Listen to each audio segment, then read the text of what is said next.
হযরত ওমর রাদিয়াল্লাহু তাআলা আনহুকে জিজ্ঞেস করলাম, আপনি কি চান? উনি বলছেন, আমি চাই যে আল্লাহ আমার মওত যেন মদিনাতুল মুনাওয়ারায় হয়ে যায়, আমি যেন তোমার রাস্তায় শহীদ হতে পারি। ইমামে মালিক, ইমামুদ দারিল হিজরা, বিশ্ববিখ্যাত মুহাদ্দিস, মাযহাবের ইমাম, ওনাকে প্রশ্ন করেন না, আপনার বাড়ি মদিনা শরীফে, বাংলাদেশ থেকে কত মানুষ শত শতবার হজে যায়, কত দূর দূরান্ত থেকে মানুষ বারবার হজে যায়, অথচ ইমামে মালিক রাহমাতুল্লাহি আলাইহির বাড়ি মদিনায়, উনি গোটা জীবনে মিলে হজ করেছেন শুধু একবার। কেন? প্রতি বছর তো যেতে পারতেন। বলে না, আমার উপর হজ ফরজ একবার, তাই আমি একবার ফরজ হজ আদায় করেছি। আর গেলেন না কেন? কারণ আমি ভয় পাই, যদি আমার মওত যদি মক্কা শরীফে হয়ে যায়, আমার মওত যদি রাস্তায় হয়ে যায়। তাই উনি একবার হজে গিয়েছিলেন, ওই একবার সবচেয়ে দ্রুত ঘোড়া চালিয়ে মদিনায় চলে এসেছেন, কারণ মৃত্যু যেন মদিনাতে হয়। আল্লাহু আকবার, জোরে বলেন না। আল্লাহ চাইলে আমাদেরকেও নিতে পারে। আয় হায় হায় ভাইজান, জীবনে আর কি চান বলেন?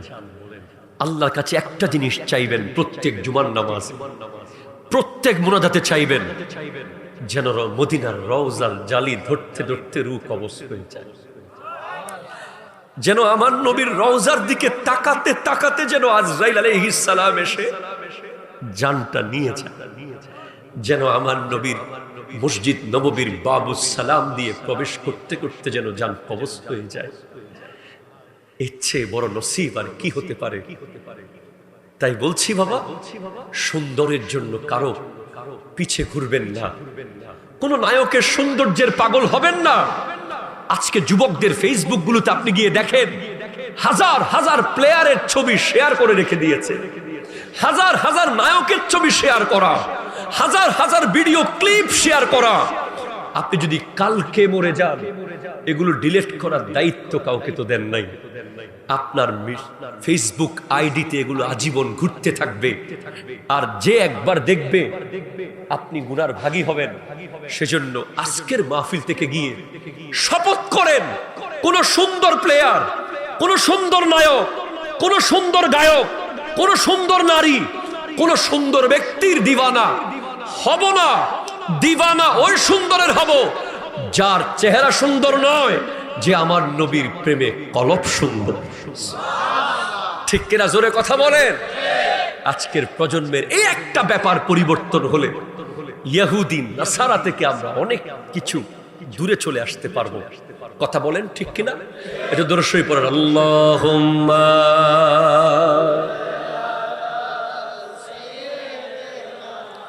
মাওলানা মুহাম্মদ ওয়া আলা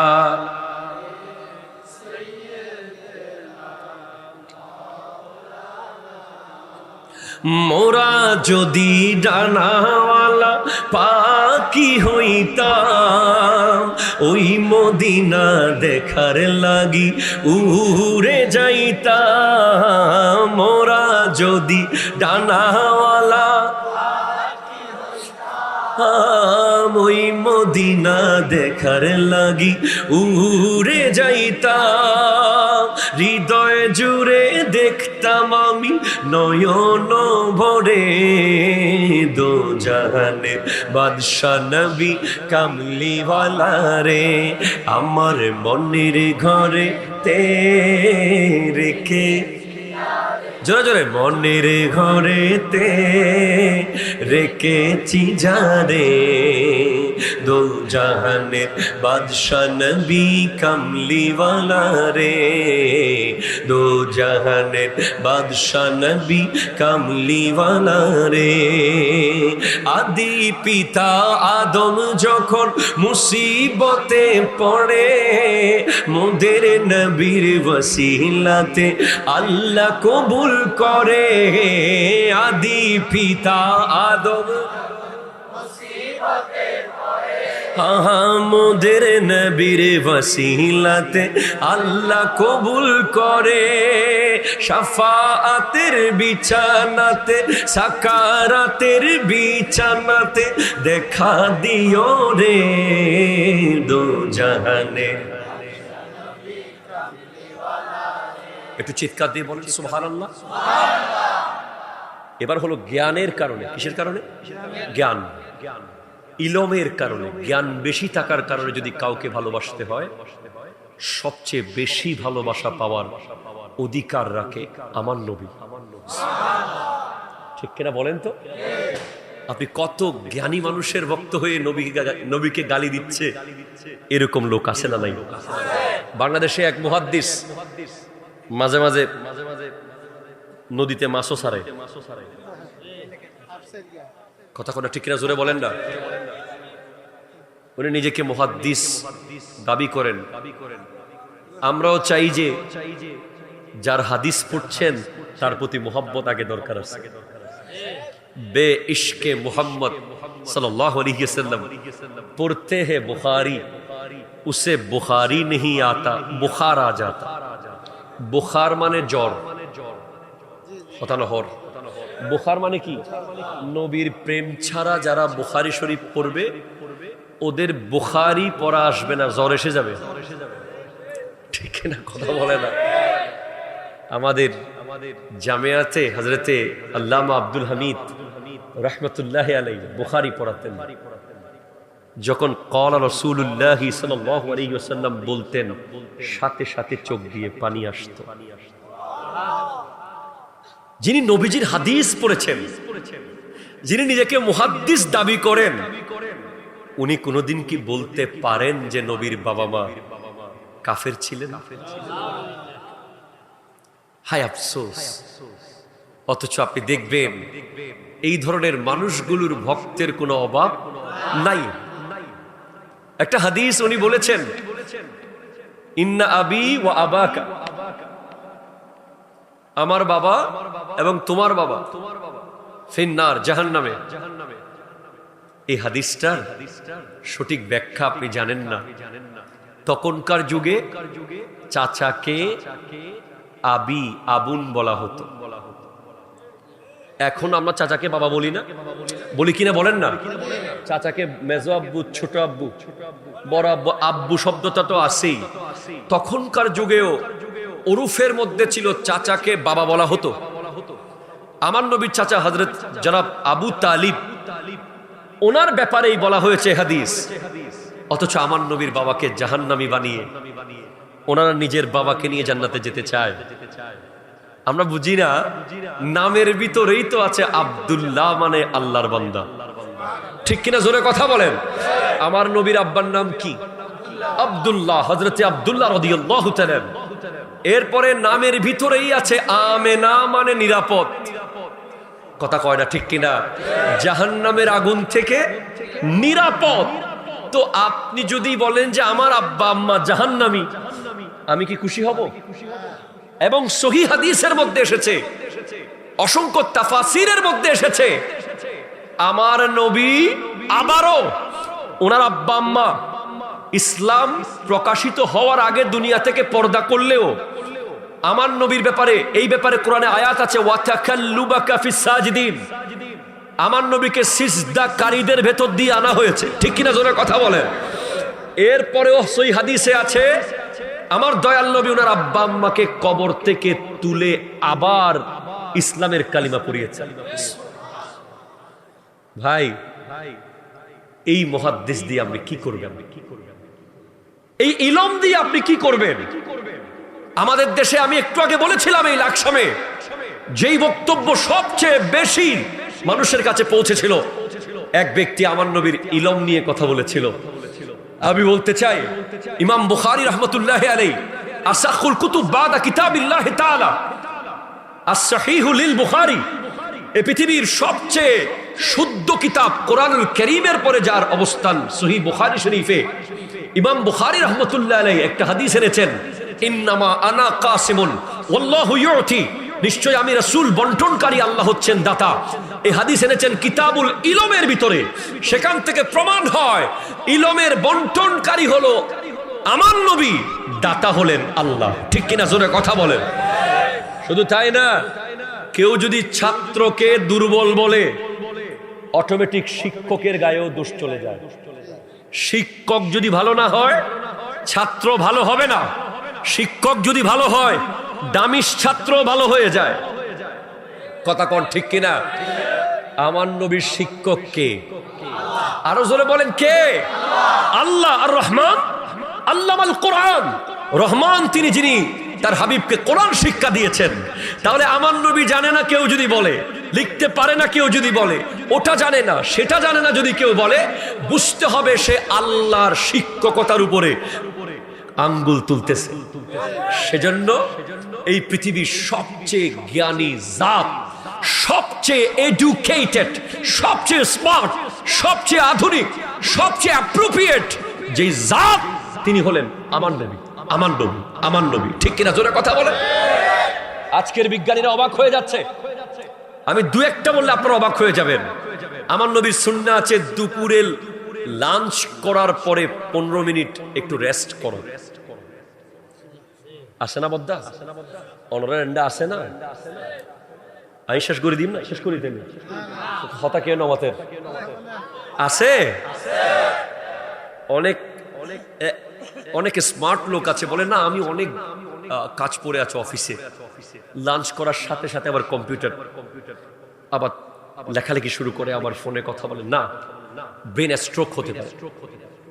according to medical science brain stroke হওয়ার সম্ভাবনা রয়েছে।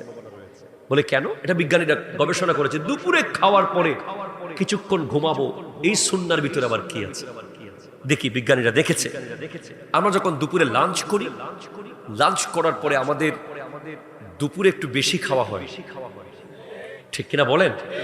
সকাল থেকে দুপুর একটা লং টাইম আপনাকে পরিশ্রম করতে হয়, তাই দুপুরের খাবারটা হুলস্থুল চলে।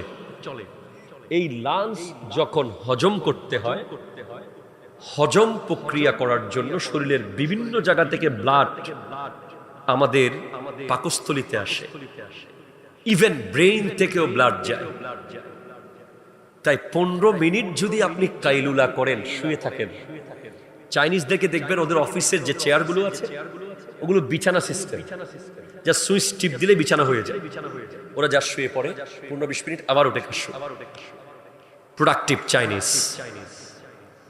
এই 15 মিনিটের মধ্যে আপনার ব্রেইন থেকে যে ব্লাড পাকস্থলীতে গেল, পাকস্থলী তার কাজ শেষ করে ওই ব্লাড পুনরায় ব্রেইনে পাঠিয়ে দেয়, তখন আপনার কাইলুলা শেষ হয়ে যায়।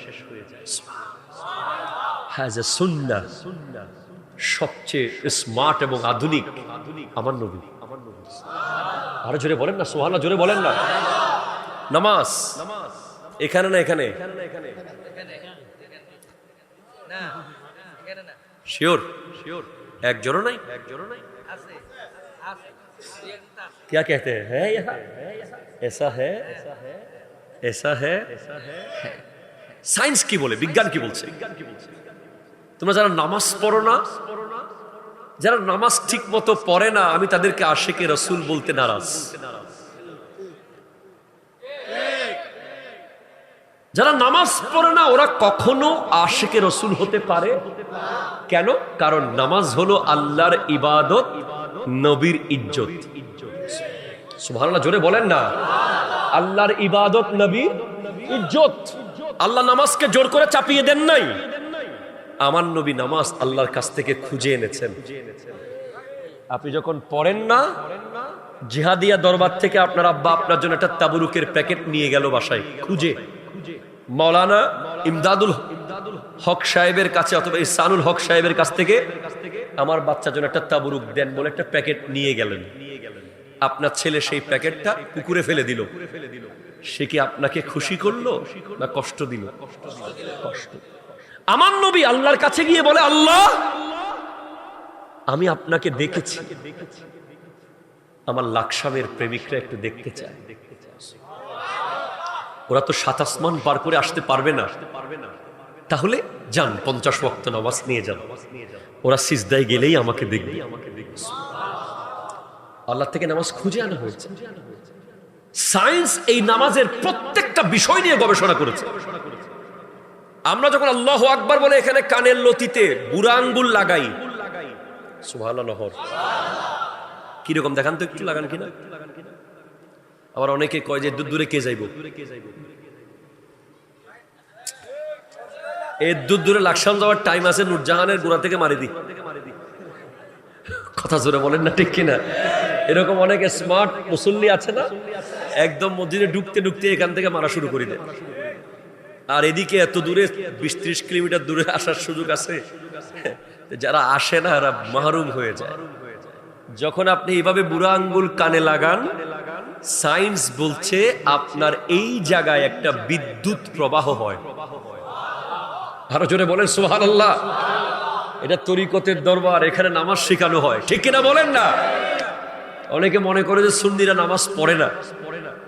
সুন্নিরা নামাজ 1 ওয়াক্ত না, 5 ওয়াক্ত না, 6 ওয়াক্ত পড়ে। আমরা সালাতুল আওয়াবিনও পড়ি। আমি অনেকে বলে যে খাজা বাবার দরবারে নামাজ নাই, নাউজুবিল্লাহ, জোরে বলেন। অথচ আমি আজমের শরীফ গিয়ে আগে দেখলাম নামাজ কিরকম আছে, আগে দেখবো। অনেক বেয়াদবরা বলে আমি আজমের শরীফ গিয়ে দেখলাম 4টা মসজিদ, জামাত তরক হওয়ার সুযোগই নাই। ওই মসজিদে জামাত শেষ, এই মসজিদে শুরু, এই মসজিদে জামাত শেষ, ওই মসজিদে শুরু। ট্রেন 10 মিনিট পরে পরে আসতেছে, কেউ জামাত থেকে মাহরুম হবে না। জামাতের টাইম যতক্ষণ থাকবে সবাই জামাত করতে পারবে। মসজিদ শাহজাহানিতে নামাজ শেষ, আকবরীতে শুরু, আকবরীতে শেষ, সান্দালিতে শুরু, সান্দালিতে শেষ। খাজা গরিব নওয়াজ যে মসজিদ প্রথম বানিয়েছেন, মসজিদে আউলিয়াতে গিয়ে আপনি জামাত করতে পারবেন। এখানে যখন হাত লাগাবেন, কারেন্ট, বইয়ের নাম সুন্নাতে Mustafa and Jadid science, Tarique Mahmud চুইগাত।